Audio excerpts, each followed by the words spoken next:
says it's 8 o'clock, Okay, thank you. so we'll get our meeting underway. Bye. First up is the approval of the agenda. So, approve. Support. Motion and support. One note, and I think Adam has made the correction on the electronic agenda. Item A should actually read as the Jackson County Brownfield Redevelopment Authority Resolution, not Enterprise Group. So with that, any other changes or comments? Hearing none, all those in favor signify by saying aye. Aye. Those opposed, the same. Motion carried. Public comment. You have 5 minutes to address the board public.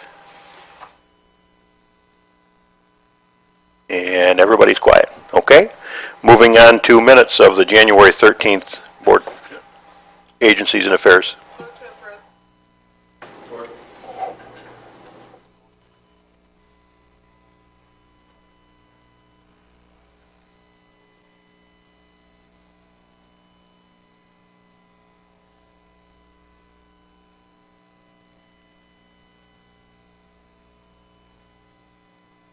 Test, better.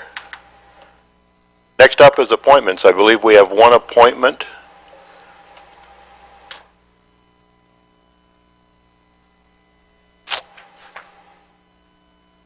And as it slowly loads.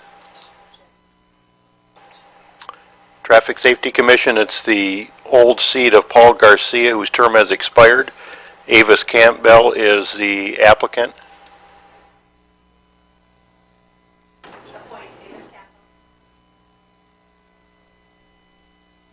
Motion and support. Any other nominations? Hearing none. All those in favor signify by saying aye.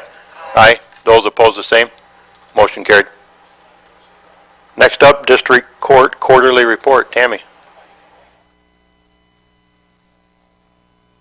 And when I was looking last night, there was nothing there, but Adam had since added the link to the District Court website with all the stuff. wonderful. Thank you. Made me nervous. Okay, there is also an additional link, there should be at the bottom of those reports, that says preliminary annual report. I put that in there. It will be, I'm going to ask actually that it's removed after today because it's not complete. I wanted to just give you a little snapshot of what our annual report would look like, so that's why I put that on there for you. Our numbers through 2013, I think, were good. Our caseload was down a little bit, as I predicted. All year, we were down a total of about 1,000 cases. But our revenue, we came in over our projected revenue, and we were within our budgeted guidelines for our expenses. So that's always a good thing. We didn't go over in our expenses. Our collections department did very well. Last year, we collected $42,631 more than we did the previous year, which is always a good sign. And not to, I guess, bore you with all of these reports, if there's anything that you have questions on or need any explanation on, I'd be more than happy to do that at this time. But overall, for the year, like I said, I think we had a good year, and I'm happy with the way things turned out. Tammy, appreciate all the reports there. They're very thorough and detailed. Commissioners, any questions for Tammy or for any of the reports? Okay. Chairman Shotwell. Tammy, I want to compliment your staff. I've had some different people come in and tell me that they've been very professional in the situations people have had to deal with, whether it be divorce packets or the other stuff, and your staff has been very helpful and very thorough and very professional, and you should be congratulated, and so should they. I thank you. Thank you very much. It's nice to hear, and I will take that back. Appreciate that. Thanks, Tammy. Okay, thank you. It was easy. It was. JDOT purchase of 4 Durapatchers. Jerry. Over the past, it's been 4 years, they've been renting these Durapatchers to take care of pothole repairs. The rental rate on those is actually extremely high. It's, I believe it was like $116,000 a year to rent those for. The company came to us and said, if you'd like to purchase this, we could probably make a better deal, and give them to you for around 89, then we talked them down to 86, eventually we get them down to 80, but, these are still in very, good shape. And by purchasing them, of course, then it gets rid of that rental. Instead of spending that kind of money renting something that you just don't own and you can't utilize even during the wintertime, if weather was a little bit nicer to us than it has been this year, we could actually be out taking care of some of those potholes with these currently. But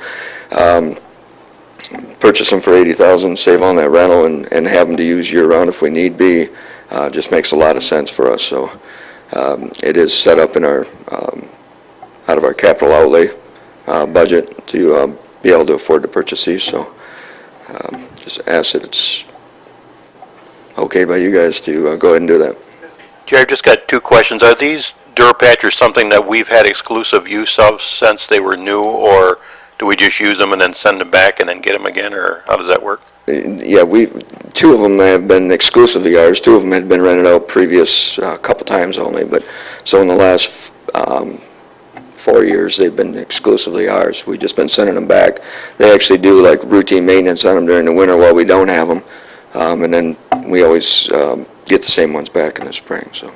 And then does Calhoun have any Durapatchers or not? Yes. How many? They own two, and then they rent a couple as well. So. Okay. So you're looking for approval to spend $80,000 on Durapatchers? Yes. Okay. Questions, Commissioners? Dave? How old are these machines? They're all different of age. One's 2 years old, one's 3, one's 4, and I think two of them actually are 4. So. John? Do you know what the cost of the routine maintenance is every year? On just patching. Well, no, you said you send them back every year and they do routine maintenance? Oh, yes, we actually asked them about that. They were looking at routine maintenance of about $5,000 to $7,000 a year on a unit like this. They go through, change hoses, change the piping eventually. They're going to do all that prior to us getting them now, so they'll be refurb prior to us purchasing them at 80. But yes, we know we're going to have to push about, around that $6,000 to $7,000 a year in routine maintenance into them as well.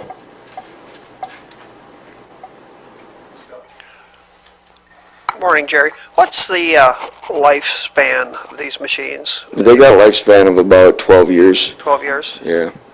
So it'll be well worth our money. Yes. Yeah. This is a good financial. You purchase all 4? Yes. Thank you. Dave? Motion and support. Other questions or comments? And this would be moving it on to the full Board of Commissioners. All those in favor signify by saying aye. Aye. Those opposed, the same. Motion carried. Thanks, Jerry. Yep. You've got another thing here, what the anti-icing contract for MDOT? Yeah. You want to do the local road agreement for? Yeah, I guess I'm looking at an old agenda, must be. Yeah, local road agreement. Take it away, Jerry. Oh, that's the same one that was presented on Friday. This is to do the match with the townships. I understand, Adam, you might have done, no? Oh, I'm sorry, you're, oh, yeah, okay, this is for the private road agreements. These are some private roads that in the past that JDAT has signed contracts with these landowners to come in and do routine maintenance as requested by the township. So they have to go to the township. The township comes to us and asks us, and we only do that if time allows. So in the middle of the winter, if they want it to be plowed or opened up, we don't do it until all of our roads are done and we're caught up. And at that point in time, then we would go in and do it. It's rare because they usually take care of it with their pickups or other things. And then in the summertime, they usually like once a year or so have us come in and just blade them. Some of them are gravels. But only, again, as time allows. And Jerry, you pointed out in the documents that it's at no cost to the county road, correct? Right. Yep, it's Paying full 100% freight on their it. cost. And it's Leone Hanover Township are the two townships. Okay, looking for a motion on it? This goes to the, do you have a question, Dave? This is done even though if they're not specs up to the county specs? Right, we're only doing the maintenance, so we're not really taking care of them financially ourselves at all. Julie? I'll make a motion to move this to the full board. Support. Motion and support. Other questions or comments? Hearing none, all those in favor signify by saying aye. Aye. Those opposed, the same. Motion carried. Now the anti-icing contract for MDOT. And this contract goes out to do anti-icing on behalf of MDOT. So MDOT actually, we're just a pass-through agency on this. We'll go out, and we've taken bids in the past, but and we've taken bids on this, but to do anti-icing, they made an agreement that they wanted a minimum of 4, maximum of 10. They started off on I-94. I believe they did it twice. They found out that it wasn't working the way they wanted to. They're going to fulfill their other 2 on a couple other highways, which I believe they've already done, and stop that program. So this is kind of a moot point, but it's it was something that MDOT came to us requesting us to take care of and set up because we do the maintenance on their state highways. We went out and did or set up the bid to do the contract for anti-icing for them, but yeah, I'm just giving you the whole heads up that it's kind of a moot point now because they've already pulled the plug on it. Is there a point in approving this then if they're done with it? I mean, my reading of it, all it does is sets the per gallon rate at 64 cents or something, I think. Right, yes.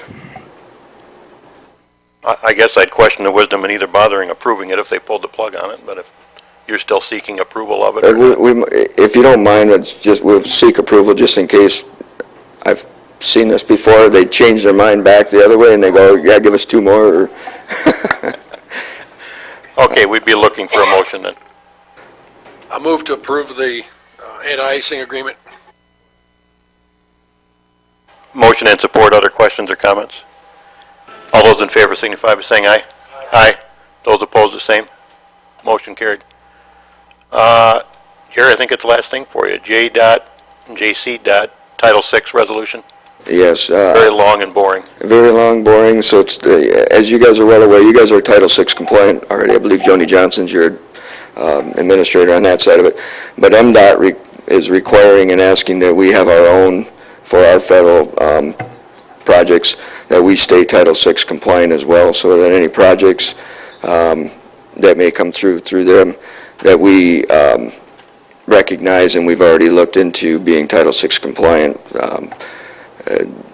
and also LEP compliant, so limited English proficiency. So if anybody has an area in their township, and we have a road project going by it that somebody might be of Spanish speaking, that's big usually, or any other limited English areas, we have to recognize it and make available to them interpreters if we need to at our public hearings, or sometimes even I've seen it where they've required the county to produce their specifications in the particular language for them. So this is just something that we are required to do in order to obtain the federal funding. So. Okay, looking for a motion on the Title VI compliance resolution. I'll make a motion to move this to the full board so that we're Title VI compliant. Motion and support. All those in favor signify by saying aye. Aye. Those opposed, the same. Motion carried. Thanks, Jerry. Thank you. Enterprise Group. Tim. Good morning. Hopefully in the last 2 weeks you have gotten the investor update. This is something we did at the end of the year to try to give you a good summary, and also included was a year-end scorecard with all of our data. A couple things I want to point out as highlights. As you know, I always talk about how important retention is. This past year we did over 140 retention calls, calling on local businesses, determining what their status is, if they have threats or opportunities. Amy spends a lot of time doing that. Most of the time we have our MEDC partner that comes with us. just in case there's state issues that come up, and we can try to resolve them on the spot, or at least pass them on to the right state agency. So I wanted to kind of note that. I think when we came in December, our job numbers were a little under 400 at the end of the year, but right now they're a little over 400 for year-end numbers. We had a couple projects that we were involved in that came to pass, so that's pretty good. I think Amy told me $139 million investment is the best since 2009? 1999. So good year for investment. And I think the critical part about this, again, is retention expansion. The majority of that came from existing businesses who are growing in the county, which is our number one priority to deal with. Another thing that was pointed out in there is something called the Grand District website. That's something we've been working on with CMS as a part of the Anchor initiatives. It's Grand, if you want to look at the website, it's grandcentraldist.com.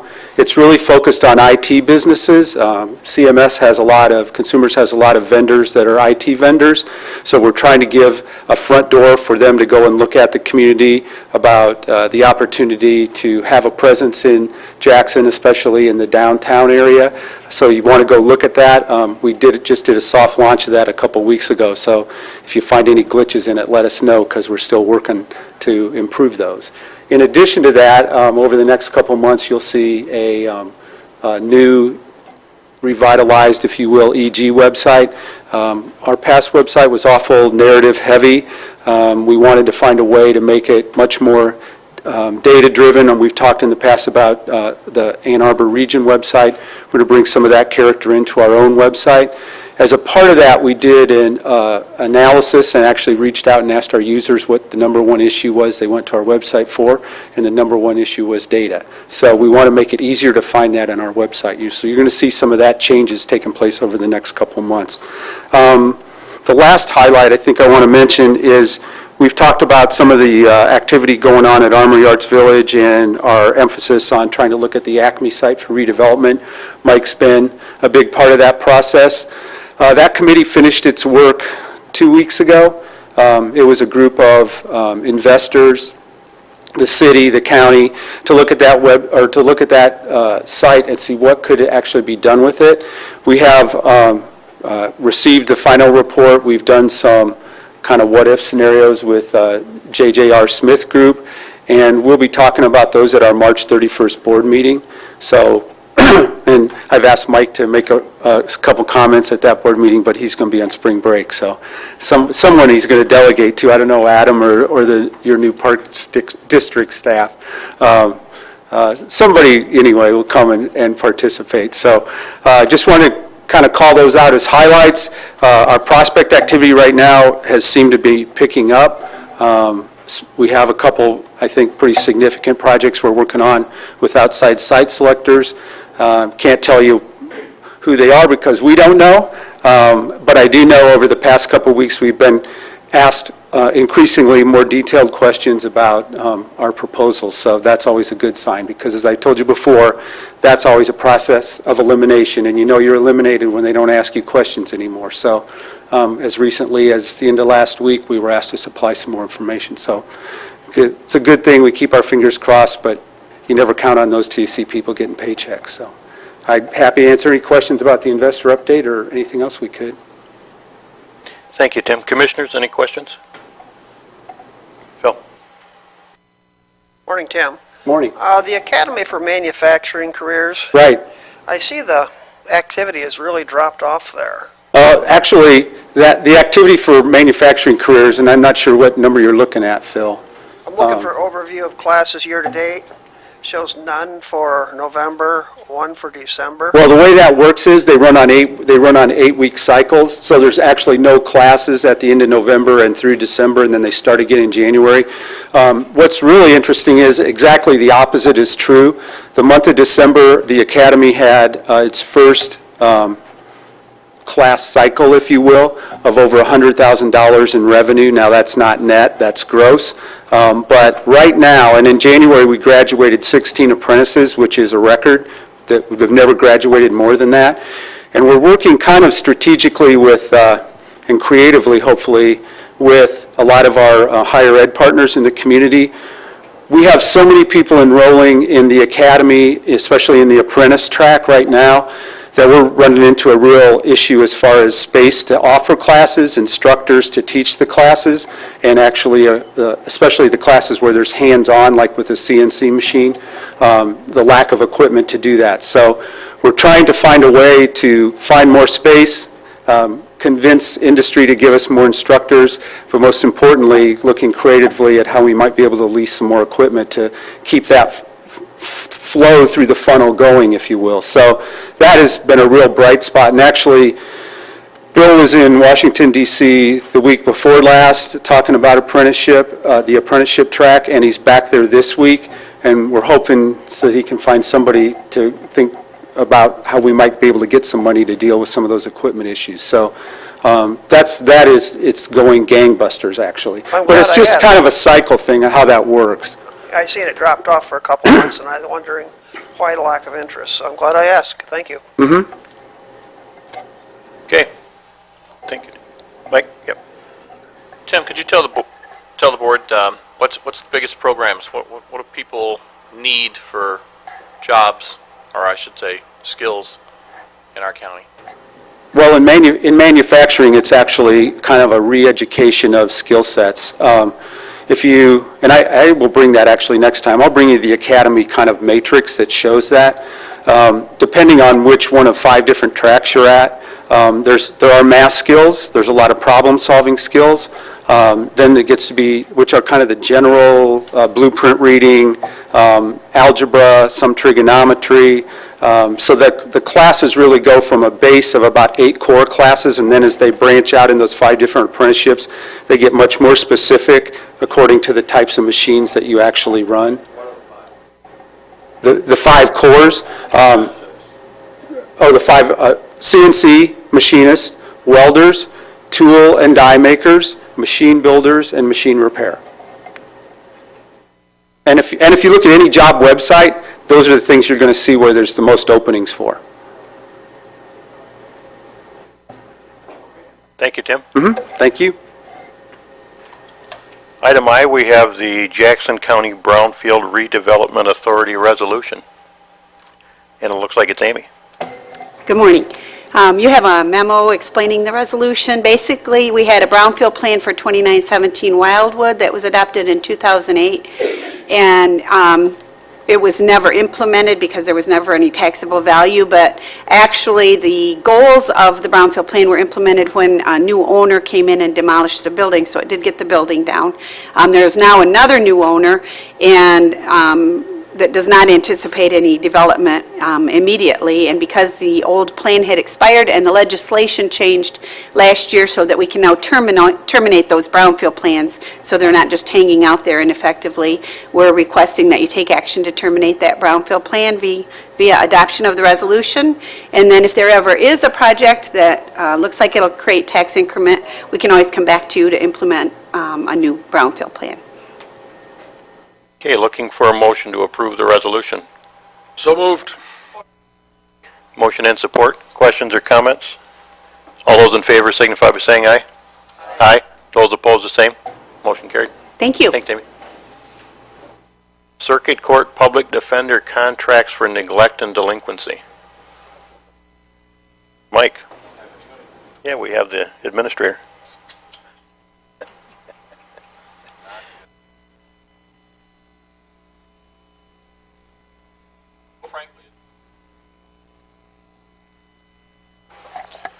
Frankly, it's standard fare. It's nothing that we've not done in the past. I'm not really surprised there's not anyone here. I don't know if Adam wants to chime in on it or not. I think he corrects. Did you write this for them? Kind of thought you did. This is the family and neglect and delinquency contracts. There's multiple phases to the public defender, and these are the neglect and delinquency. We handle these with or for the circuit court, and we send the applications over to the judges, and they look at it, recommend judges back. So what you have before you is the judge's recommendation on awarding these contracts. Adam, my only question is on item D on the explanation memo. It says the circuit court judges have reviewed the letters of interest and selected the following 5 attorneys' firms for delinquent casework, but you actually mean 2, correct? There's not supposed to be 5 in that group also, is there? Yes, there was only 2. Okay. Okay, and this gets sent to the full board is my recollection. Questions from the commissioners? Hearing none, we'd be looking for a motion. Motion and support. All those in favor signify by saying aye. Aye. Those opposed, the same. Motion carried. That is it for the committee items. We have the claims, which, have they made their way around? Okay, very good. Other minutes, the March reporting schedule, and we're down to public comments. Mr. Chair, I'd like to make a motion to pay the claims. Beautiful thing. We have a support. Motion and support. All those in favor signify by saying aye. Aye. Those opposed, the same. Motion carried. Trying to be expeditious, too expeditious, I guess. Public comment. You have 3 minutes to address the board, and if you'd give us your name, please. My name is Peter Blumwith. I guess there is no, I was wondering why one of the commissioners is absent. Is she not on this board at this time, or?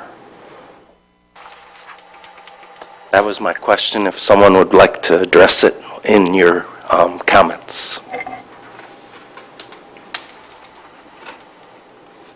Other public comment? Hearing none. Committee member comments? Hearing none. We're adjourned.